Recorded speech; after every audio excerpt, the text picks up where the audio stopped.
Exercise 2.3 question number 4 find the value of x. तो question number 4 का देख लेते हैं फर्स्ट पार्ट। क्या first part? Find the value of x. क्या गिवन दिया उसने बोला लॉग एक्स इक्वल है किसके 0.0065 के। डन। क्या करेंगे हम लोग? पहले हम लोग लिखेंगे सोल्यूशन के बाद क्वेश्चन रिपीट कर लेते हैं। क्वेश्चन क्या है? Log x equal to 0.0065। Done. अभी देखो हम लोग क्या करेंगे, अब यहाँ पे लॉग लिखा हुआ है तो एक और चीज़ है, अगर मैं लॉग को ऑपोजिट साइड पे शिफ्ट करूँगा इक्वल के ऑपोजिट साइड पे, तो ये दूसरी तरफ जाएगा और क्या बन जाएगा? Anti log. ठीक है, लिखते कैसे हैं? ANTILOG। ठीक है, ये आज हम लोगों ने नया सीखा कि लॉग जब इक्वल की ऑपोजिट साइड पे जाएगा तो वो क्या बन जाएगा? Antilog. एंटी लॉग और वैल्यू क्या आ जाएगी? As it is 0.0065। ठीक है, एंटी लॉग के लिए हम लोग आएंगे बुक के लास्ट पेज पे जहाँ पे एंटी लॉग का टेबल बना हुआ है 285, पेज नंबर 285। यहाँ पे देखेंगे किसका एंटी लॉग लेना है। मुझे लेना है 0.00 को किस में देखना है? 6 में एंड 5 में। तो यहाँ पे आ जाता है, देखते हैं 0.00 सबसे फर्स्ट वाली वैल्यू जो लिखी है वो 0.00। इसको मुझे कहाँ पे देखना है? 6 में और मीन डिफरेंस के टेबल में 5 में। तो यहाँ पे लिख लेते हैं, ये था 0.0065। तो क्या करेंगे? 0.00 को देखेंगे किस में? 6 में, और फिर देखेंगे किस में? 5 में। डन। तो 0.00 को ले आते हैं 0 1 2 3 4 5 6। तो फर्स्ट वैल्यू क्या बन रही है? 1014। डन। और फिर मीन डिफरेंस के टेबल मतलब 5 में वो बन रहा है 1। तो क्या बन रहा है? 1014। इसका आंसर क्या है? 1014 और प्लस क्या बन रहा है? 1। तो ये बन जाएगा 1015। ठीक है, तो ये बन गया 1015। तो इसका आंसर क्या आएगा? 1015। और हमारा डेसिमल जो है, डेसिमल पॉइंट, वो हमेशा फर्स्ट डिजिट के बाद आएगा। तो इसका आंसर बनेगा 1.1015। डन। सही है। तो सेकेंड पार्ट देख लेते हैं। सेकेंड पार्ट में उसने क्या बोला? X equal to log x की वैल्यू, इसको थोड़ा सा आगे कर लेते हैं। लॉग एक्स की वैल्यू क्या आई? 1.192। Log x equal to 1.192। ठीक है, तो आ गया सोल्यूशन के बाद क्या बनेगा मेरे पास? सोल्यूशन के बाद मेरे पास वैल्यू आ जाएगी। वैल्यू क्या आ गई? Log x equal to 1.192।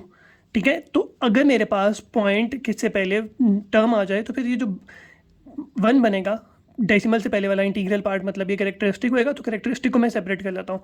तो मैं यहाँ पे देखूँगा मेंटीसा। तो मेंटीसा की वैल्यू क्या आएगी? 0.192। ठीक है, तो साइड पे लिख लेंगे, बन जाएगा 0.19 और फिर 2। तो क्या करेंगे? 0.19 को देखेंगे किस में? 2 में। डन। तो टेबल वैल्यू बन जाएगी मेरे पास।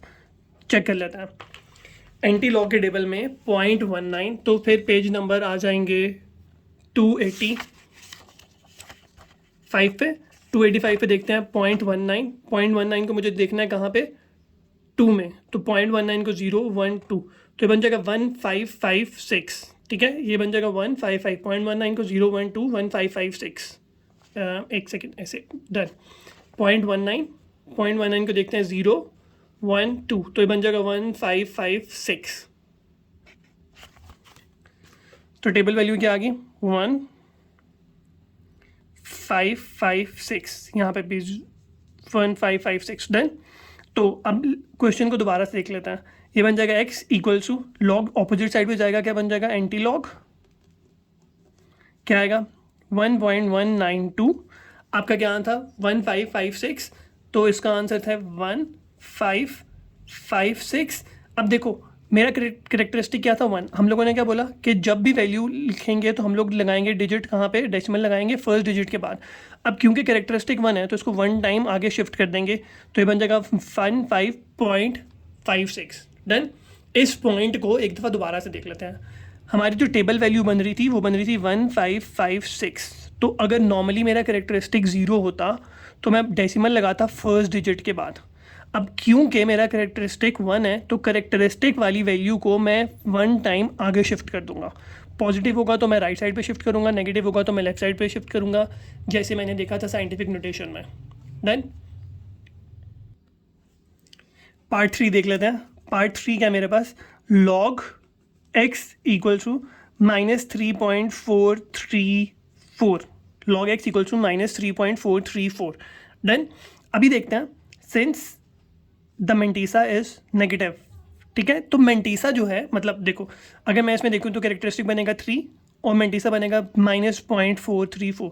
तो मेंटीसा कभी भी नेगेटिव नहीं आना चाहिए, ठीक है। तो इन सच केसेस जहाँ पे मेंटीसा नेगेटिव होगा उसको कैसे सॉल्व करेंगे, इनको ध्यान से देख लेते हैं। देखो ये बेसिकली क्या बनेगा, सोल्यूशन एज इट इज़ आ जाएगा, ठीक है। सोल्यूशन के बाद क्वेश्चन रिपीट कर लेंगे, आ जाएगा log x इक्वल्स टू -3.434। तो ऐसे केसेस में जब मेरे पास log की वैल्यू नेगेटिव आ रही होगी तो मैं अपने मेंटीसा वाली वैल्यू को पॉजिटिव बनाऊंगा। पॉजिटिव बनाने के लिए मैं क्या देखूंगा, मेरे पास क्या लिखा है -3, तो -3 में एक और ऐड करूं तो ये क्या बनेगा -4। डन। तो मैं क्या करूंगा, मैं करूंगा ऐड एंड सब्ट्रैक्ट 4। तो बन जाएगा log x इक्वल्स टू -4 + 4। तो मैंने क्या किया, सब्ट्रैक्ट और ऐड कर लिया किसको, 4 को, और फिर बीच में क्या आ जाएगा -0.434, ठीक है, और -3.434, ठीक है। इसको दोबारा से समझ लेते हैं। क्वेश्चन मैंने एज इट इज़ लिख दिया -3.434। मैंने इसके शुरू में क्या कर दिया, -4 + 4। क्या करना होगा, अगर ये -3 है तो मैं एक ऐड करके, मतलब एक बढ़ा के, -3 में एक और बन लाऊंगा, 3 में एक और मिलाऊंगा 4, तो -4 को सब्ट्रैक्ट भी कर लूँगा और ऐड भी। मतलब फॉर एग्जांपल मेरे पास होता -2, तो मैं इसको क्या करता, मैं इसमें कर देता -3 + 3, ठीक है। जैसे मैंने इधर किया -4 + 4। अगर ये होता -1 तो मैं क्या करता, -2 + 2। डन। अभी इसको देख लेते हैं। अगर मैं इसको ऐसे लिखूँ तो मेरे पास करेक्टरिस्टिक बन जाएगा -4, ठीक है। फिर कैलकुलेटर में लिखूँगा +4 -3.434, तो ये मुझे आंसर देगा 0.56 एंड 6। डन। ये मुझे क्या आंसर देगा 0.566। तो ये वाला जो मेरे पास वैल्यू बनेगी इसको बोलेंगे ये क्या है, मेंटीसा। ये क्या है, करेक्टरिस्टिक। तो इसको मैं अगर इकट्ठा लिखूँ, जो हम लोग कहते थे इंटीग्रल लिखो और वैल्यू लिखो, ठीक है। तो अगर मैं इसको इकट्ठा लिखूँ तो ये मेरे पास वैल्यू क्या बन जाएगी, ये मेरे पास बन जाएगी -4.566। ऑल दो इसका आंसर कैलकुलेटर में ये नहीं आएगा, पर अगर मैं लॉग की वैल्यू को लिखूंगा तो मैं कैसे लिखूंगा, करेक्टरिस्टिक शुरू में आ जाएगा, मतलब डेसिमल पार्ट से पहले करेक्टरिस्टिक बन जाएगा, और डेसिमल पॉइंट के बाद मतलब डेसिमल नंबर जो है वो मेरे पास मेंटीसा बनेंगे। तो बेसिकली मैं क्वेश्चन को सॉल्व करूंगा ऐसे, ताकि मेरे पास जो मेंटीसा है वो पॉजिटिव बन जाए। डन। अभी आगे देखते हैं, ये क्या बन जाएगा, x equals to antilog, किसका एंटी लॉग निकालना है मुझे, -4.566 का। तो वैसे ही सेम मेरे पास करेक्टरिस्टिक जो है वो क्या है, -4। मेंटीसा जो है वो क्या आ रहा है मेरे पास, 0.566। डन। तो वापस चले जाएंगे पेज नंबर 286 पे। 286 पे जाके देखेंगे एंटी लॉग का टेबल होगा। एंटी लॉग के टेबल में मुझे क्या करना है, मुझे 0.56 को देखना है 6 में। डन। तो 0.56 आ गया। अब मैं 0.56 को देखूंगा 0 1 2 3 4 5 6, तो ये बन रहा है 3 6 8 1, ठीक है। फिर से देख लेते हैं, 0.56 के टेबल में मैं आ गया हूँ 0 1 2 3 4 5 और 6, ये बन रहा है 3 6 8 1। तो इसका आंसर क्या आ रहा है, 3 6 8 1। डन। ये मेरे पास क्या है, टेबल वैल्यू। अब टेबल वैल्यू मेरे पास आ रही है 3 6 8 1, तो क्या करेंगे, लिखेंगे 3 6 8 1। अब नॉर्मली इसका डेसिमल पार्ट किधर होगा, डेसिमल पार्ट होगा फर्स्ट नॉन जीरो डिजिट के बाद, मतलब 3 के बाद मेरे पास आ गया।